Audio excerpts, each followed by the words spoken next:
And although I'm sure that many will label this chapter as a boring, filler-like chapter, I think it's one of the most important ones we've seen thus far to develop the characterization of Sunny and Komatsu. Gourmet number 34, Komatsu and Sunny. Well, hello, my brothers and sisters of the Nerd Nation. I, as always, am Jim, here to bring you another review on the awesome and fun and tantalizing and sometimes hunger-inducing tale of Toriko. Our last chapter, of course, saw us with really, it was Sunny's Dining Kitchen was the name of the chapter, and it actually went into a pretty good in-depth explanation, I thought, in regards to Sunny's powers and how they actually work with these invisible hairs that are super strong, but yet can't even be seen by the human eye. And anyway, he wound up, during the course of the chapter, beating the rock drums all over the place, knocking them out, and then the chapter had ended up, with that. So the chapter goes in. Well, chapter actually ended up with one of the GT robots emerging from that black grass, and I actually had thought it was water, and then someone had pointed out in the comments that it was the black grass, and when I went back and looked, it, of course, surely was. So anyway, so Sunny goes in. This chapter goes and starts off though away from Sunny and the bunch. I apologize, I'm all over the place. And it's the GT robot, the one that's got the camouflage and everything on it. And it's kind of cool because this thing is armed to the teeth, so you can see that each one of these things is obviously different and unique. And this one looks like, I mean, for lack of a better word, like a Terminator, like some kind of cyborg thing. Man, it's got all kinds of like rocket-mounted lasers and machine guns and all kinds of really cool stuff. So definitely very, very neat looking, and you see the first few pages, it's pretty much just tearing through any creature or beast that's kind of coming at it, as it's working its way towards the Regal Mammoth. And I mean, just kind of just a total death and destruction, and every panel and page is just like a laser going through something, it's just cutting through everything. And then all of a sudden you get to the next page, and then all of a sudden you just hear, what the hell, They show the next page, and it's like they zoom it out over a couple of panels, and it's so cool because you see them just like flattened into the ground, laying there, right, like imprinted. And then they go and they show, it was the Regal Mammoth that did this, but as it zooms out more, it shows that like his footprint is like 20 feet around or something, man. I mean, there's other beasts that were just smashed in its wake too, and you see the Regal Mammoth thing kind of just going lumber on, So this thing's certainly not going to be easy for either group to go and try to capture, Gourmet Corp or the two of the four kings there with Sunny and Toriko. So then the chapter then goes back and focuses on Toriko, Sunny, Komatsu, and Rin, and the rock drum that Sunny had initially went and tossed really far away, he had forgot about. He had taken out the other ones that were in the area, but all of a sudden that rock drum reappears, and they're like, and it's as Toriko's going and he's trying to get. He's like, come on, help me get some meat from this rock drum. And Sunny's like, no, I think I'll pass. I'm just going to go and take a piece of its shell home with me. And Toriko's like, you're going home? He's like, you're leaving?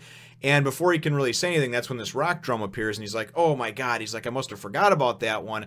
How amateurish of me or whatever, right? Well, this rock drum just comes barreling in, and if you remember, this is the one that was going after Rin that she accidentally hit with the super happy juice, the battle fragrance.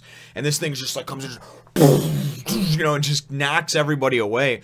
And it's funny because Komatsu had been trying to gain Sunny's attention too, talking about this soy sauce grasshopper. It's got this little bubble on its back that I guess is full of soy sauce, and Sunny was just like, "Oh my god, beauty factor -100, gross factor 50,000." It's just so funny, I kind of like him. He's like this flamboyant goof. But it has really cool powers. So they so anyway, what winds up happening is it's Komatsu and Sunny have gotten kicked off in one direction, and they kind of get up, and apparently you can fly hundreds of thousands of yards through the air and be fine because they landed in the mushroom wood. And Sunny's like, I didn't think we'd get thrown this far. Rin and Toriko must have gotten thrown somewhere else. Blah blah. We'll have to meet up with them. And then it's kind of cool because the whole chapter is entitled Komatsu and Sunny, and it's neat because it shows a little bit of their bonding, and it shows a little more of Sunny too, and like how he ticks, what makes him go, right?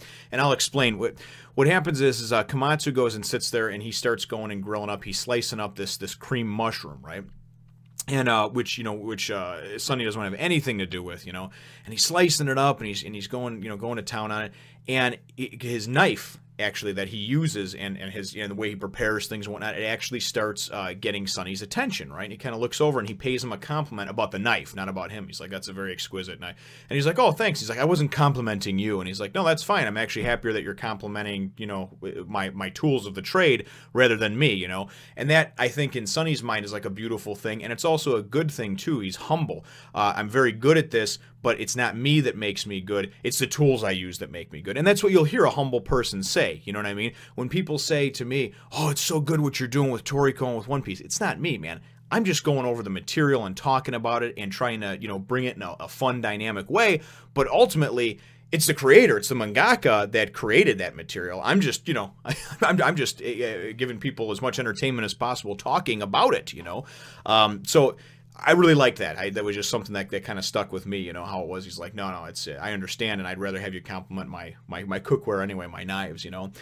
So anyway, so then he goes to he's talking about when he grills up these mushrooms and he slices them and everything, and he goes and he's gonna use some of the this baby soy sauce grasshopper. You know, he's gonna obviously pull a bubble on it and put the soy sauce on it and everything, and he's eating it.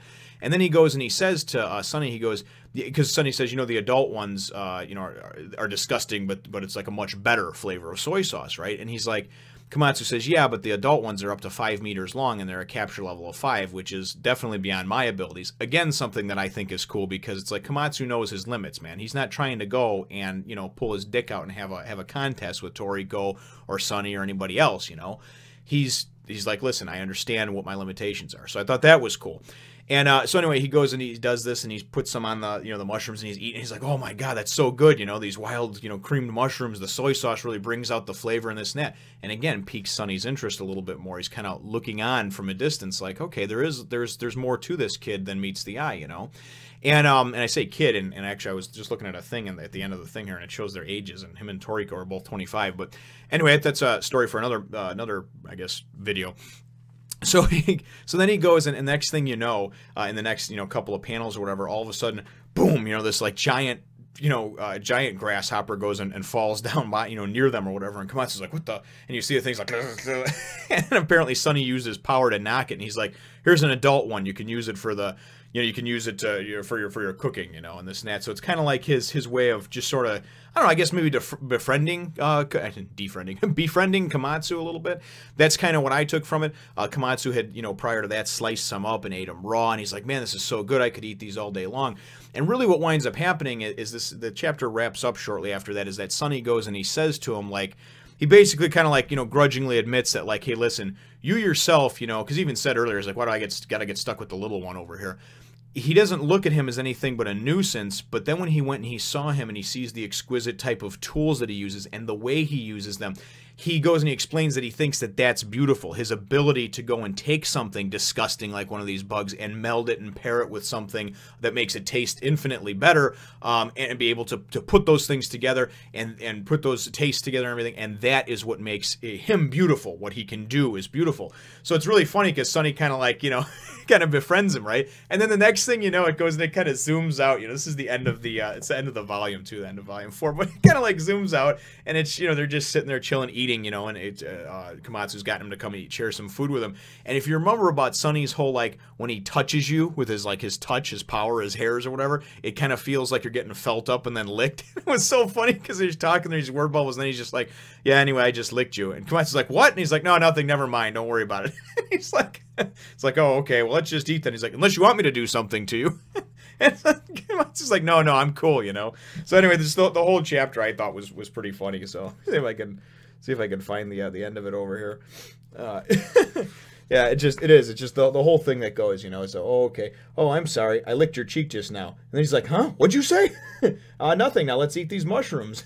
Did you do something to me? Not a thing. Is there something you'd like me to do? No, thank you. Let's hurry up and eat. We got to find Toriko and Rin soon. So it's just funny to see Sunny.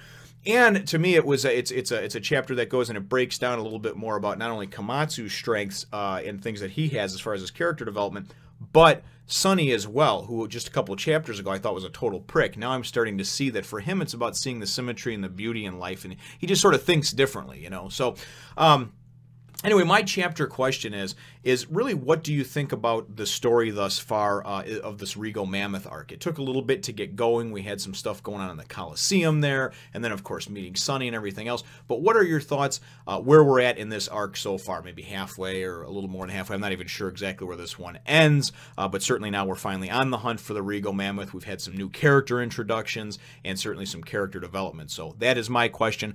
Leave your answer in the comments down below. Feel free to hit the thumbs up, the like button if you should think that I deserve it, and subscribe if you haven't done so already. We will look forward to catching all of you in the next one, nation. This little darling was penciled and inked by yours truly and colored by hand with Copic markers by Selena Parch. Wonderful, wonderful job.